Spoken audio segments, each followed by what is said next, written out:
So we're holding in the second chapter of this book. The second chapter, we started off the factors that he says is one must have in the aspect of betachin.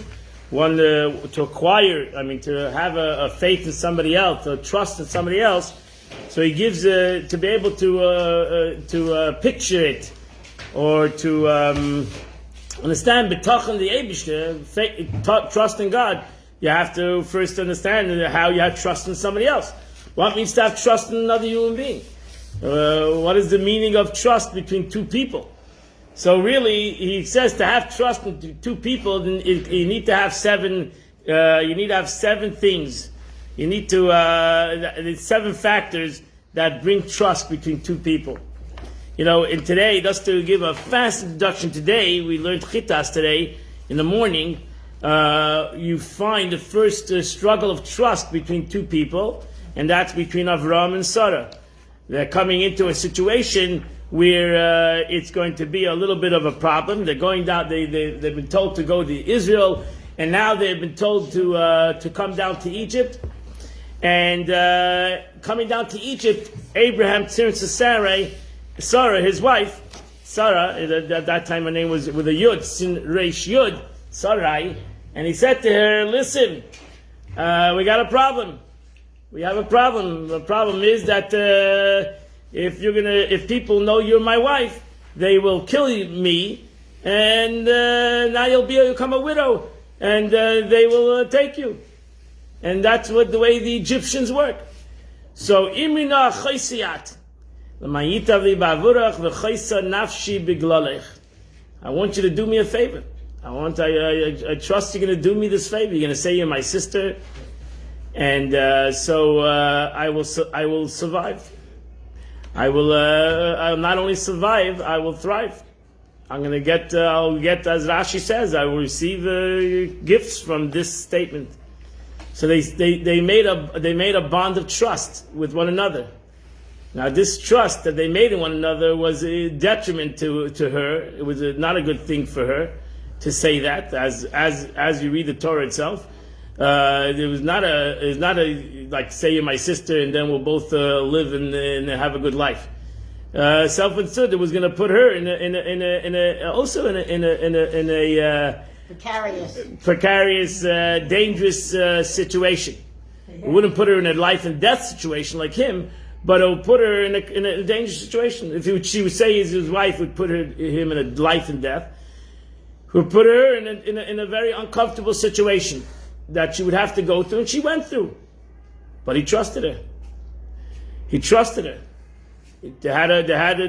This was that's a relationship based on trust. That they were gonna go through life, and if you learn Rashi says that this was not only this time. He says we need to do this not only once. We're going to need to do this many times. And as we know, it happened again. So this is a concept of where Abraham puts his trust in. They're putting the trust in each other. How are they going to survive this situation? Situation that's going to put them in a dangerous situation. And how are they going to survive? Not for one day, not for 2 days, but for a while. And that takes a lot of trust in one another, and that's what we learn. That's what we learn from this from Abraham and Sarah. So here, and I think the people have been trustworthy throughout history. It's not you don't go to Abraham and Sarah. You find through many parts throughout history the concept of trust to one another. But here he's telling you how ultimately can you trust somebody else, and who can you trust somebody else. I think the lesson that he's trying to bring out is that we should learn from this how to trust God and how to have a trust in HaKadosh Baruch Hu. So that's the way the Eibishter brought us in the world, so that we would live with each other and learn how to love each other. That's how we learn how to love God and learn how to have trust in each other. That's how we learn how to trust in God. And we are here to learn from another and to learn how to do that also with HaKadosh Baruch Hu. And this is not anything new, but King Solomon, Shir HaShirim, wrote a whole beautiful song about a love between a man and woman. And self-necessarily didn't mean he didn't write a love song. That was not his purpose of writing Shir HaShirim, is to write a love song. He was not a composer of love, romantic music.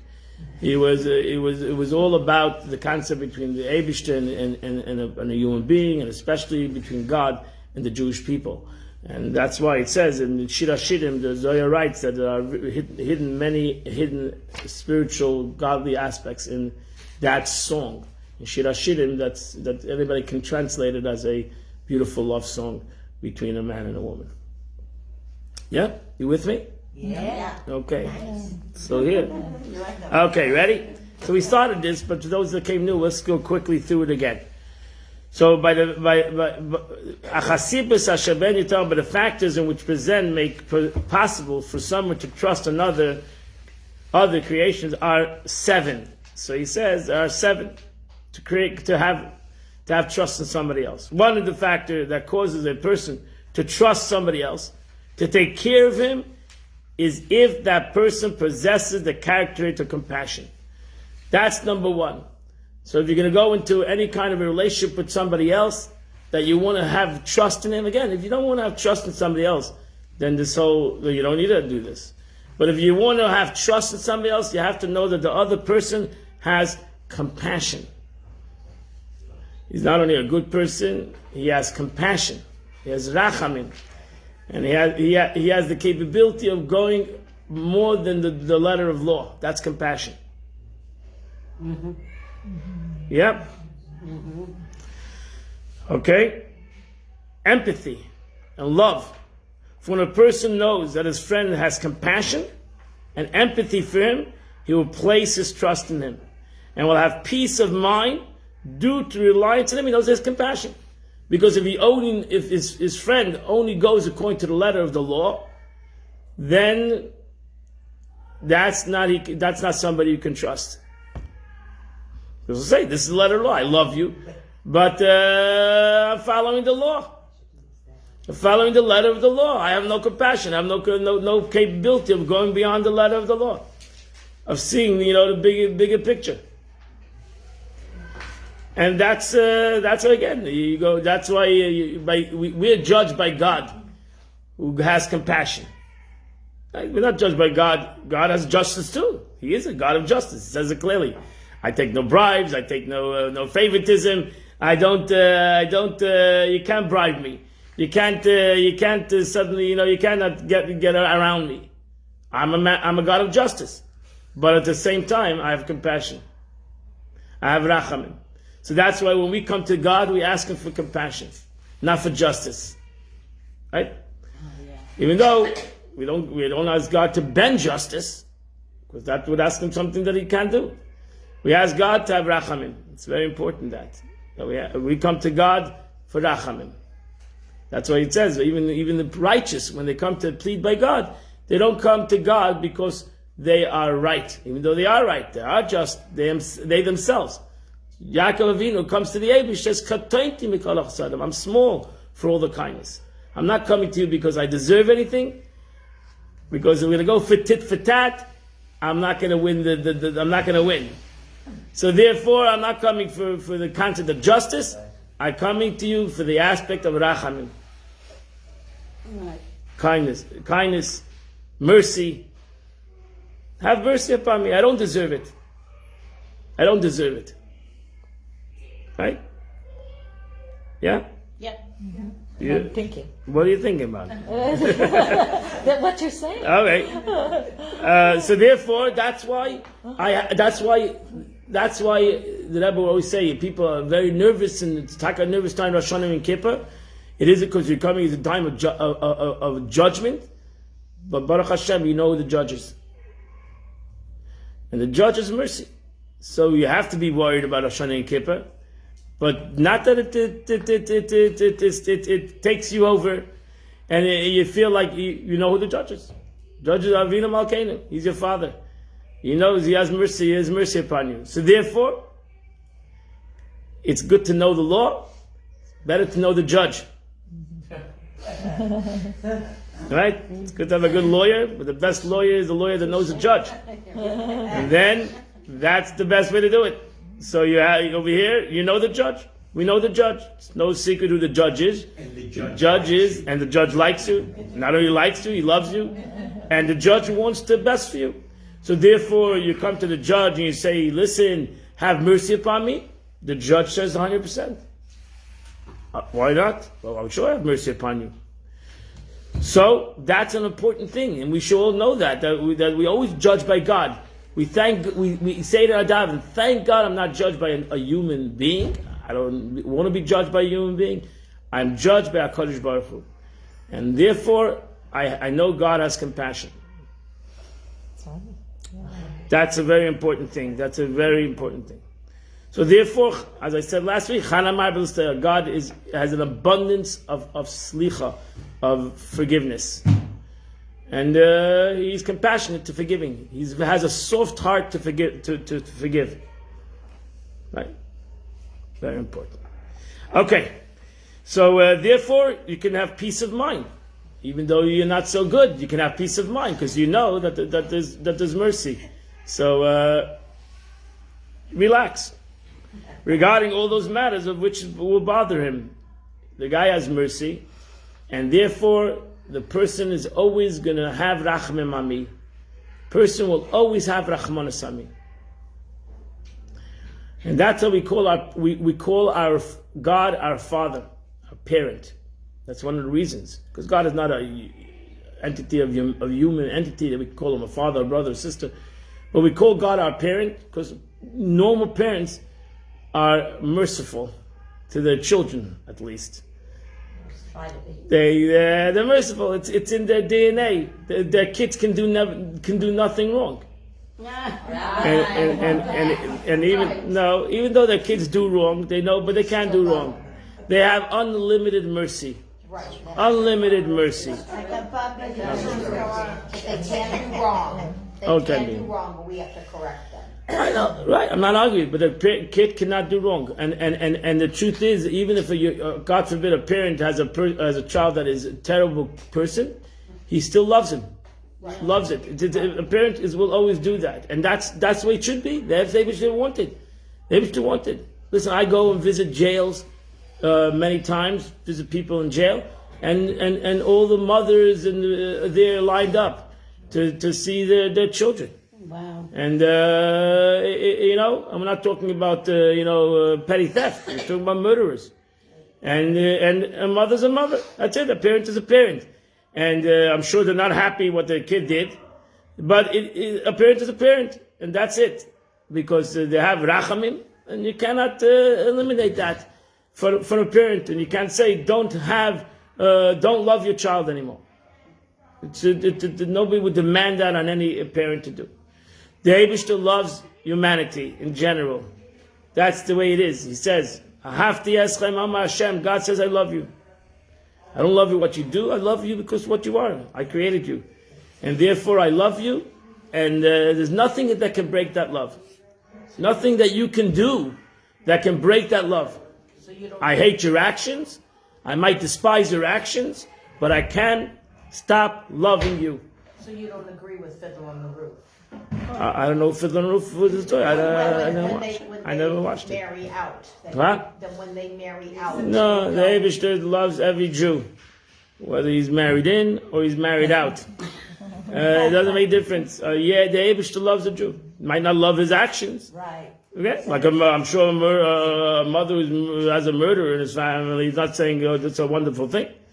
Let's go make a party, make a kiddush that he's a murderer."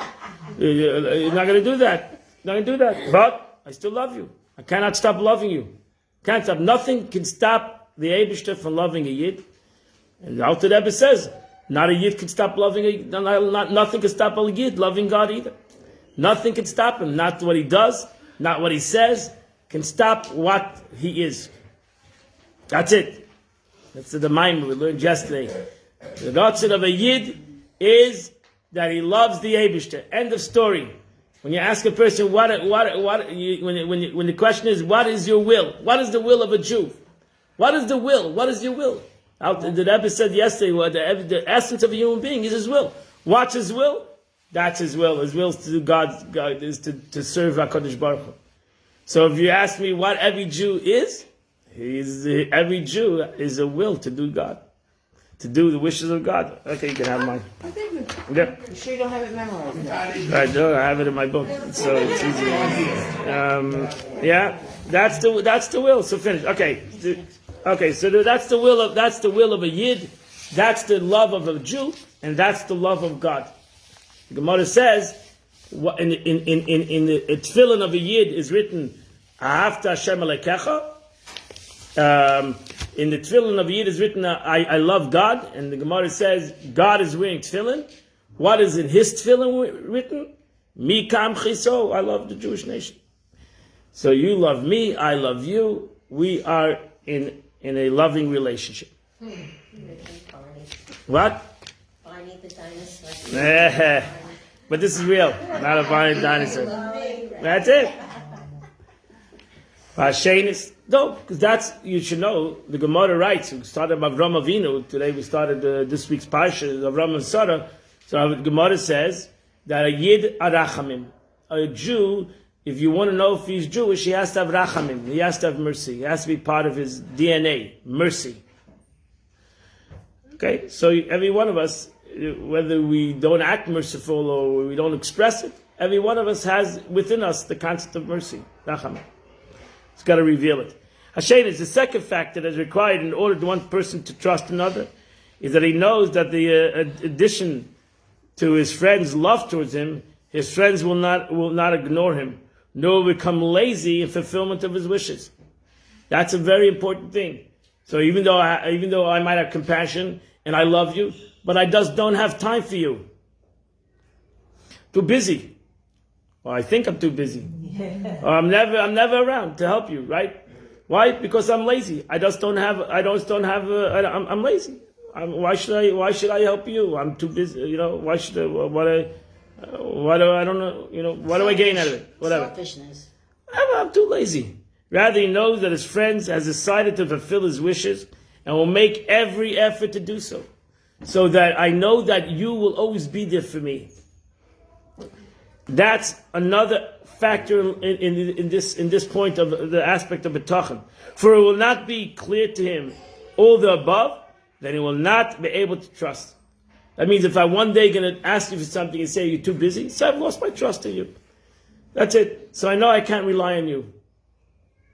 Right? Even though you say nice words, and you always say I'll be there for you, but if I call once and then suddenly you say, okay, I'm sorry, not now, then I've lost my trust. There cannot be suddenly, that's not now. Not now. Right? A person, I trust that you're going to be there and I'll need you. You'll know that I need you now. If I don't need you, why am I asking?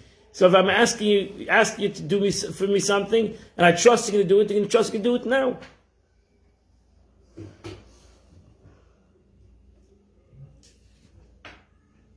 Yeah? That's what we learn. The Rebbe says that's one of the greatest lessons we learned from Avraham Avinu.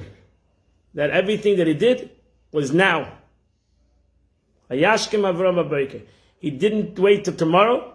The Eibush asked him for something. He did it now. Right? The Eibush said, take your son. Didn't say when. I'll wait in a week. I'll go in a week. Right? I'll go next week. Next weekend is a better weekend. Right? Why do I gotta do it now? Right? The Eibush tells you, take your son and bring him a car. Okay, I'll do that. Wow. I'll be in a week for now. What's the rush, right? You didn't give me a time. You didn't say do it tomorrow. You said, take your son and bring him the car. Okay. So let's first go on vacation together and let's do our last hooray. And then we'll go and we'll do what the Eibush says to do. No. Vayashkem Avram Babayke. The Eibush wakes up, Avram Avinu wakes up the next morning and he does it now. Alacrity. Now. Alacrity. The point of it, not only alacrity, he does it with simcha. Yeah. He doesn't be simcha. He doesn't say, "Okay, I'll do it now." But okay, this is a terrible thing. Or let's go, and find the longest way and find the hardest way to get there and make a couple stopovers and we'll no, does it now.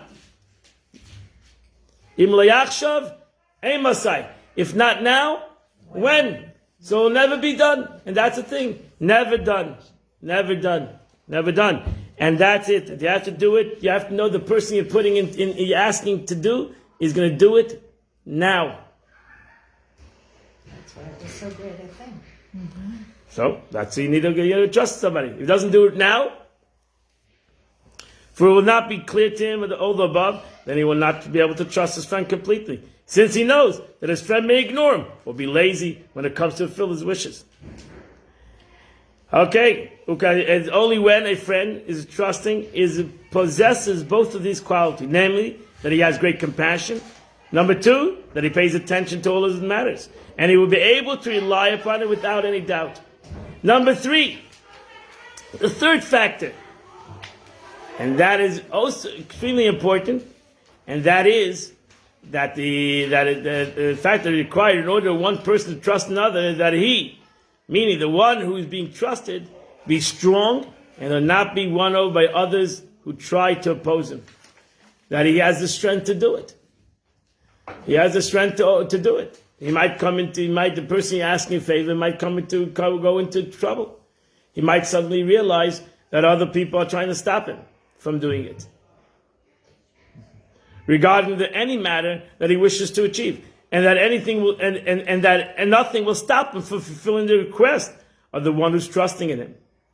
So if I trust in you, then I trust that nothing will stop you from doing what I ask you to do. Nothing and nobody will stop you. For if you will be weak, then the trust in him will not be able to be complete. Despite the fact that it's clear to him that he's compassionate, so you might have compassion, you might be actually watching over him, but you're weak. You're a weakling. That's it. You're too distracted. You can be very easily distracted. So what helps your compassion if you have no strength? You have no strength. You don't got the power to do it. That's why they say the Eibishter is all compassionate, all powerful, and all knowing. And that's the next thing. The Eibishter is all compassionate, all powerful, and all knowing. And if he's missing one of those three, then he doesn't have anything. Because if even he's all compassionate, but he's all not knowing, so what helps his compassion? He doesn't know what's going on. If he's all compassionate, all knowing, but he's all not powerful, so what helps his compassion is knowing, if he's not all powerful. If he's all powerful and he's not compassionate, so what helps his power if he has no compassion? He needs to be all compassionate, all knowing, and all powerful. So too another person has to be compassionate, all knowing, as we say in the next one, and all powerful. He has the power to do it. If not, what's worth? What was the gain out of it? That he knows or he has compassion? Nothing. What is the three fancy words for that? Omnipotent. We say Rabbi Shabbos to all compassionate. There's three fancy English words. You guys know English. I don't know. So what are the three fancy English words? So today, that's important to know that the other person has that power. It is only when all these three qualities are combined and are present that he's relying on, that he will be able to be most appropriate for him to place his trust in him. The fourth factor, you with me, is that it required in order to one person to trust another, that he, meaning the one who is being trusted, knows which things will be true benefit for the one who's trusting him, and will not be hidden from him that which is good for him, both in the situation in which the benefit is apparent and the situation where the benefit is hidden. That's an all-knowing person, all-knowing entity. Person knows everything that the other person needs.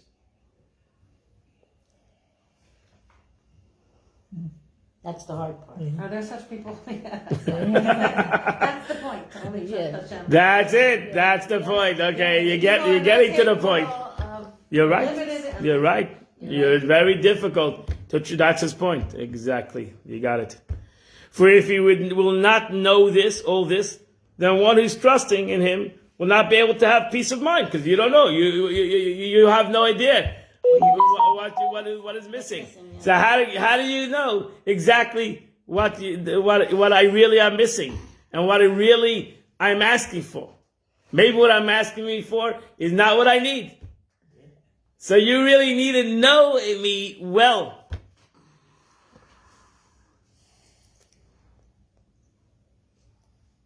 That's what the Gemara says. A man is known by the Eivishter and by his wife.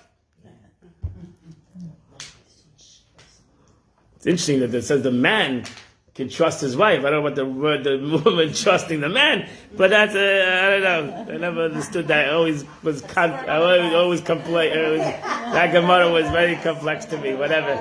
I don't know. I'm not going to say anything or whatever. Another class, whatever. So, and then you can have peace of mind. So when you have a person that person knows that's what you're asking, and that's what you're not even asking for. Yeah. Okay? So it's only when these four qualities come together in one who's being trusted, namely, that he possesses knowledge of the ways which take care of his needs, and that he possesses the ability to help him, and that he actually is paying attention over him, and that he has compassion towards him, that I trust him with the strength, I was taught that it will strengthen without any doubt. Now I can have trust. Mm-hmm.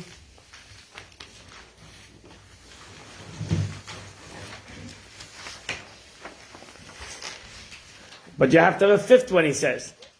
The fifth factor is that it's required in order that one person trust another person, is that one whom he is trusting is the only person who has taken care of him from the beginning of his existence through to when he was developed, during the 9 months when he was in his mother's womb, during the days of his infancy, childhood, youth, adulthood, old age, until the end of his days. So basically, you can only trust your mother. Correct. Your mother, and that's it. That's it. Goodbye, Tom. Finish. Yes, that's it. Trust is somebody who's been there through all stages of your life. Trust is somebody who's not just came in just yesterday. That's an important thing. Trust is not somebody that's rolled in yesterday. He doesn't know your background. He doesn't know what you've gone through. He doesn't know your ups and downs. He doesn't know your good days and bad days. So how can you trust in a guy that doesn't really know who you are? And therefore it's hard to trust in another human being. Your mother. Is that your truth? That's true. That is very true. When all of these are clear to a person who has trust, it's obligated to him to rest his mind upon him and rely on him. Now, you can trust such a person because he's been with you through all the avenues of life, through all the ups and downs. Due to the good that he has done to him in the past, and a result of the benefit that I receive from him every moment. All of this will obligate him to strongly trust him.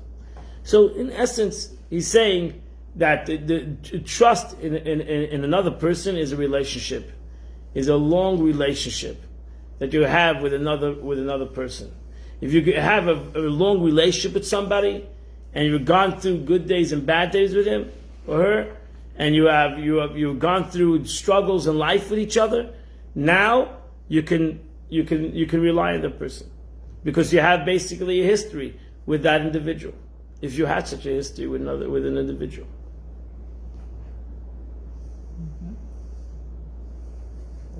I hope you have a person that you can trust. Yeah. I sure hope so. Right? Because that would be sad if you don't have somebody who you can trust. Somebody you can trust him.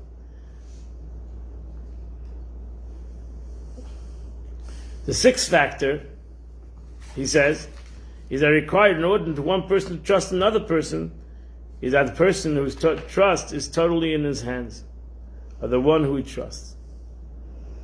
And no one is able to harm him, help him, or do good to him, or protect him from that harm. Just as a slave who's tied up and imprisoned, and is totally under the jurisdiction of his master, with no one else being able to do anything to him, neither good or bad.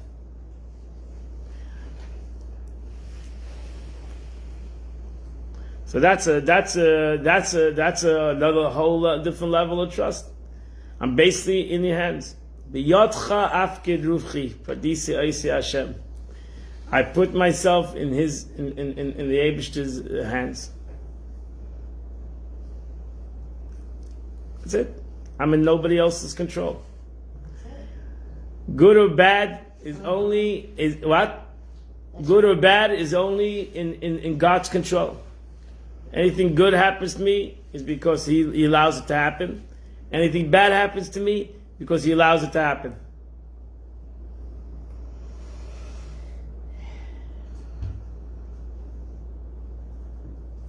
That means if I think that bad can happen to me because, so to say, God fell asleep for a second, He decided not to be involved, that's not trust.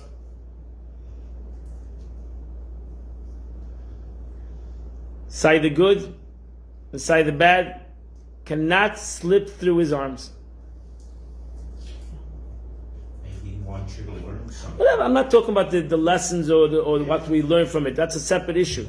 The point is that I believe that this person has full control, and nobody can hurt me or nobody can do good to me either way without his or her permission.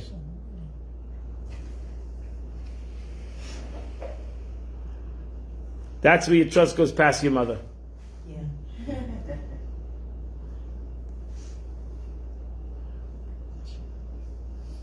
So that's why, in the truth, you have why do bad things happen to good people? You have some people or whatever. You can read the famous book, that basically God doesn't have the power of evil. What? Doesn't have the power of evil. I think that's basically the foundation of it. So someone said that's the hepech, that's the opposite of Yiddishkeit. Because then you can't trust God. If God cannot have the power of evil, you can't trust Him. Can't trust Him. Finish. He has no power. He has no power. So He has no power. There's only difference if He gave the power up. That doesn't help me that God gave the power. If He gave the power, there is no power. That doesn't make sense. And therefore I can't trust Him. Chas v'shalom. God forbid to say such thing. The Eibishter has the power over good and bad.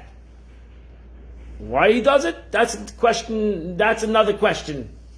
But that has nothing to do with I have bitachon that the Eibishter has the power over all entities in life, the good and the bad.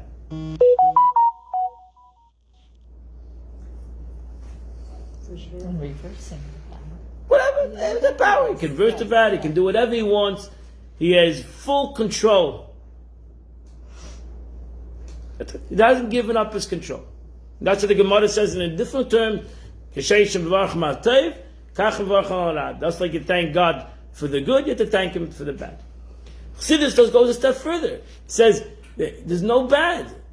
So the bad that we think is bad is really good. Okay, but that's a deeper. That's understanding. That is understanding the concept. But to understand that the Eibishter is in full power over everything in the world, and the Eibishter is in full control over everything in the world, and I'm in His hands, then that's what the Baal Shem Tov taught, Hashgacha Pratis. That's what the Baal Shem Tov taught, the concept of divine providence. Divine providence, because we can think the Eibishter has a general providence. Created the world, put nature in the world, and now He let it roll. What happens, happens. Baal Shem Tov said no. There's a concept of divine providence. That everything that happens in the world is divine providence. There's nothing that doesn't happen. Even the Baal Shem Tov, he wanted to express it. He said, even a leaf turning in the street. You see a leaf turning in the street is divine providence. So if a leaf is turning in the street is divine providence, so the good and the bad is not divine providence. The Eibush is worried about a leaf that's turning in the street, but he's not worried about something that I'm going through in life. Oh, he's worried about a leaf, something's flying down a Lion's Road, but when something's happening to Zalman Bucket, that he's not worried about. No, divine providence means if he's worried about the leaf, he's surely worried or knowing what is happening to me. First of all, that shows that every person is not insignificant. That's alone unbelievable. That the Eibush is worried about me. That's an unbelievable thing. He the issue, and then he worries about it. Right. That's correct. God gave you the issue. And then he worries about you. That's right. That's correct. So you have to learn from that. The Eibush gave you a problem. What's the your teacher gave you a problem. Your teacher gave you a problem. Teacher. And now he's worried about it. What are you going to do with the problem? Right? You're going to solve it or not? Your parent, you gave a challenge your child to learn him how to walk. You gave him a challenge, and now you're worried about it. He's going to fall, or he's going to walk. What is he going to do with it? What? That's a terrible thing. The Eibush gives you a problem. The Eibush didn't give you a problem. He gave you a challenge. Why is everything a problem? He gave you a challenge. Now let's see what you're going to do with it. Let's see how you're going to do it. Yes, a sudden is 10 challenges were given to Avraham Avinu. It was given challenges. Why? Chassidus, the concept of a Nisayan, when you say Nisayan, it's a challenge. That's a Nisayan, a challenge. What is the root word of a Nisayan? If you know Hebrew well, nice. Okay, so there's a concept of a miracle. How will you do a miracle if not through a Nisayan? How would you not do a miracle without a Nisayan? The Eibush can do miracles without giving you a challenge. But how are you going to do your own miracle without a Nisayan? How will you do a miracle without going through a challenge in life? You would never do any miracles. You would never be you never be you. You would never be what you could be. You would never develop yourself without a challenge in life. It has nothing to do. I'm not talking about that's what we pray every day. That God shouldn't give us challenges. Because there's enough the challenges of waking up in the morning. Okay? There's enough the challenges that we have every single day. There's enough the challenges of my character flaws and my character traits and my inconsistencies that I have in my mind that I need to have more challenges in life. But the Eibush gave us these beautiful these inconsistencies, which makes each and every one of us special. Because trust me, we don't want to be the same. Boring. We don't want to be the same. We don't. We don't want to be the same. We want every one of us want our Meshigasin, our little I don't know what we call it.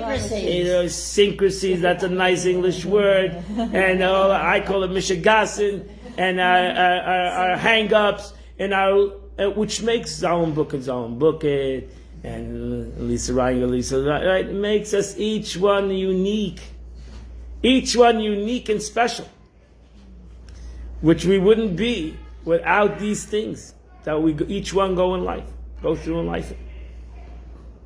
And therefore, that's the beauty of life, my friends. It's good. It's the way it is. The Eibush made you.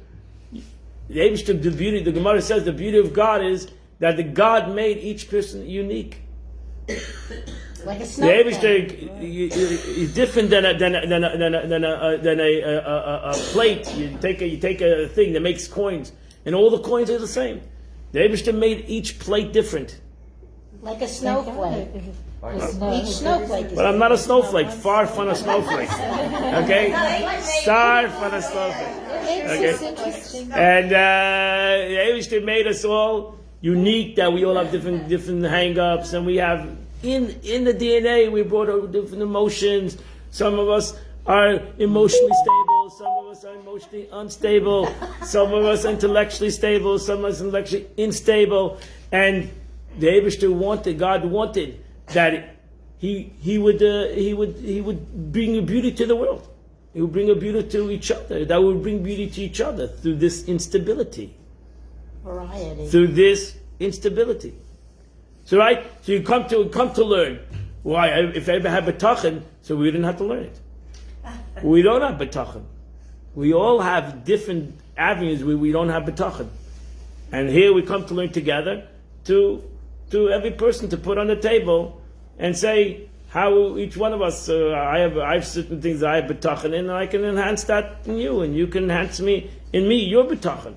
That in the situations that you have betachin.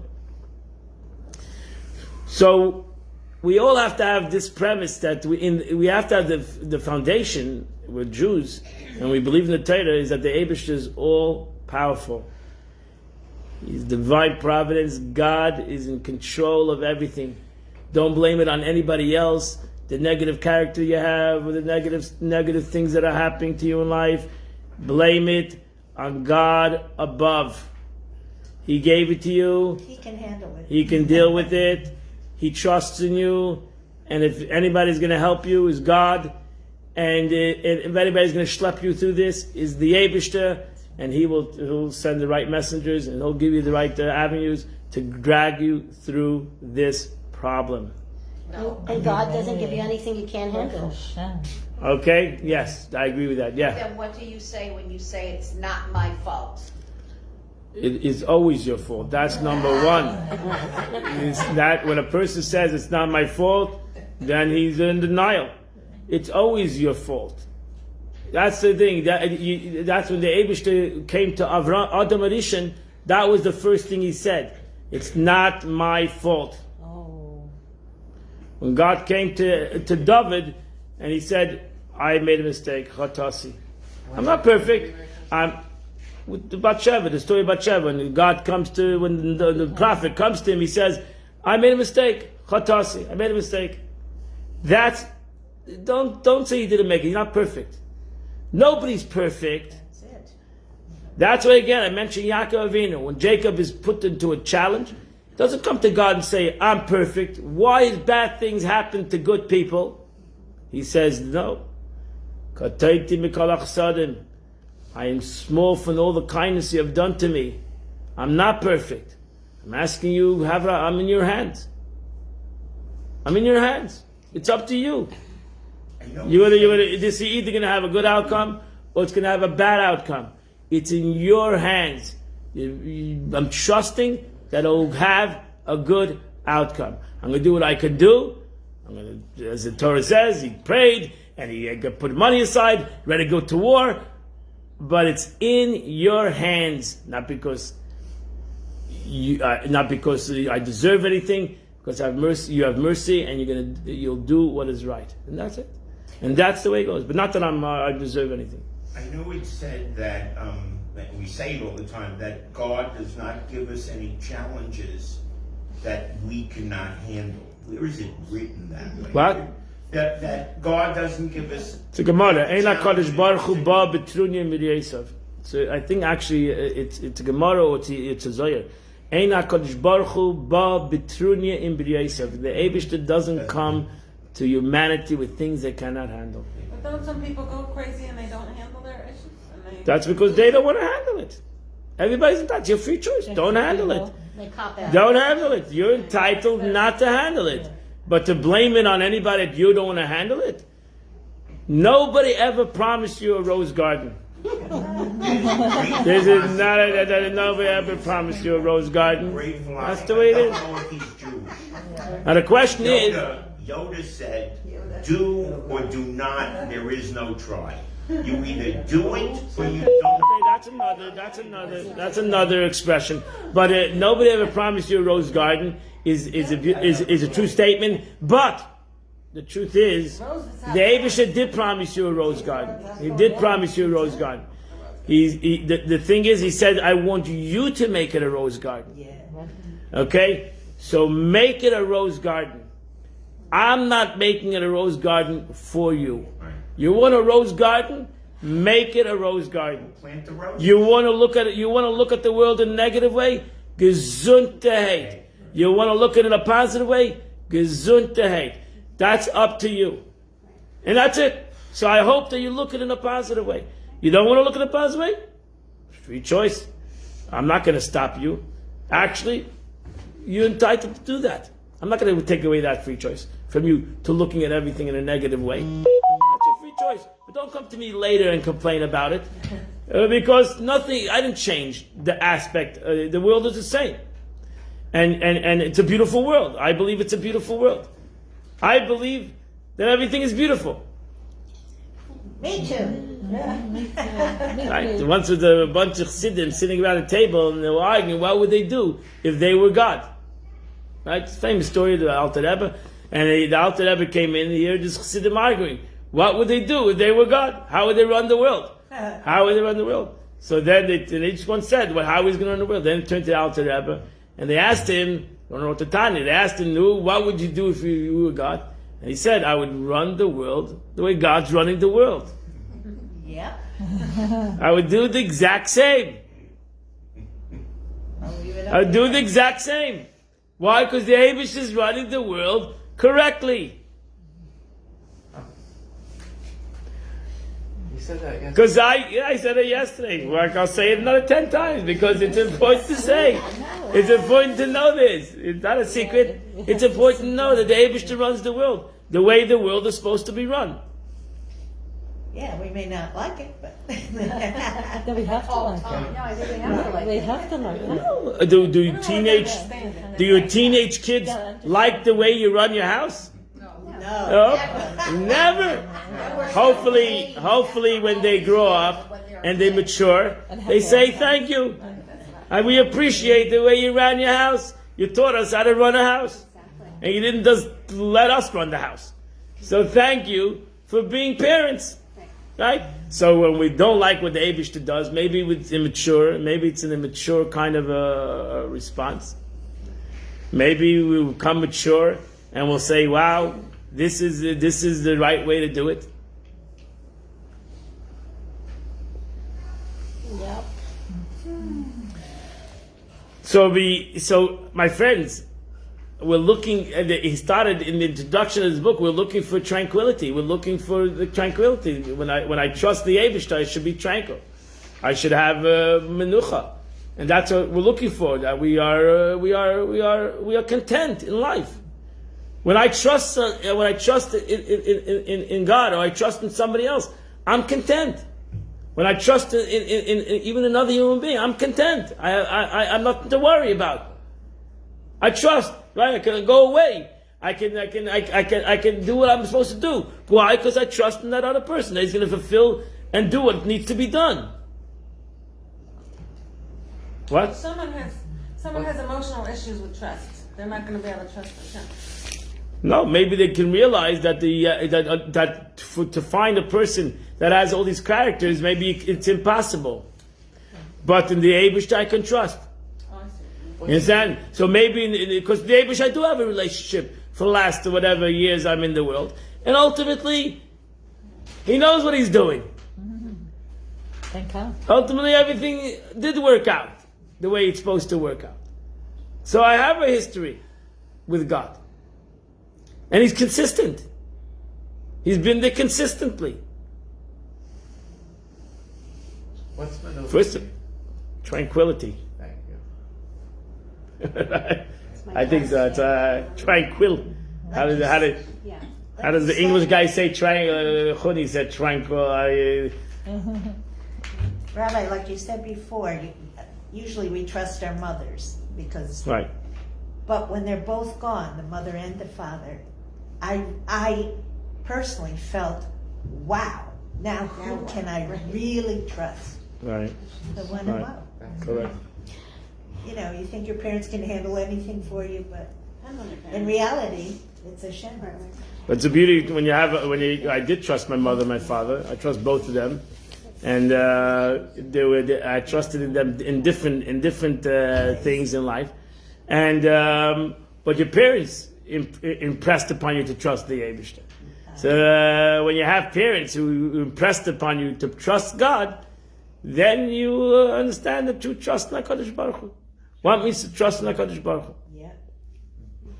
It's trust, but it's also realizing that we just see this much of the picture, and Hashem, in time, we see, He sees such a bigger picture. So you have to take it to the next level. Just take it step by step. We only know this level, but He's seeing so much more. Right? And therefore I trust in Him. Yeah. But also the Abish has proven Himself for the history of the Jewish nation that we can trust in Him. It's a good feeling. And we've been there, we've gone through, and we've been the good times and have been the bad times. We have struggled with each other. We have liked each other. We have sometimes didn't like each other. And that's also where your children grow to trust you.